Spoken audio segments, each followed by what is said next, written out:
The challenge is that if you choose not to extend grace to your spouse, the devil will cause you to always see things that are not right about them. And that's the reason why for some of you under the sound of my voice this morning, you see nothing good in your spouse. And sometimes it may be the spouse always saying, everything I do, nothing is ever good in his sight. Or no matter how much I try, no matter how much I labor, she does not appreciate anything that I do. That's one of the reasons. It is because you've not learned to extend grace. You know, about 2 weeks ago, we had brought together a virtual meeting, for couples. And we had titled it, for the men, we had the woman speak to the men on what the women mean when the women say they want to be loved. We had that on Zoom. And then we had the men speak to the women on what the men mean, or what the man means when the man says, you're not submissive to me. And part of the things that we discovered in that, exposition, was that way a man interprets respect, submission, is totally different from the way a woman understands it.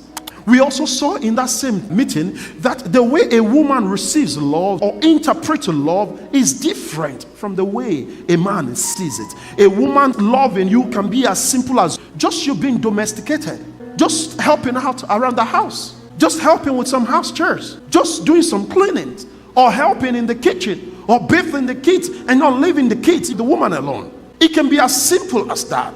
And I want to say to you, if you're a man, you're under the sound of my voice.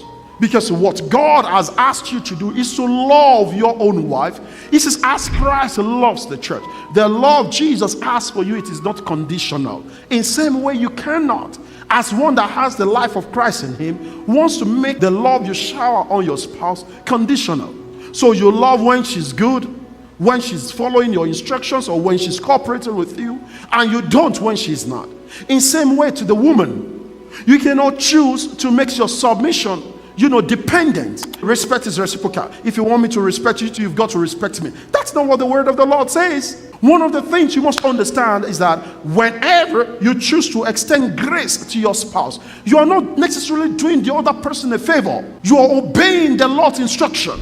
And by the way, for those of you who are men who are under the sound of my voice, I hope you know you are not the one to determine how to love your wife. I hope you know that. You don't love your wife the way you want to love her. No.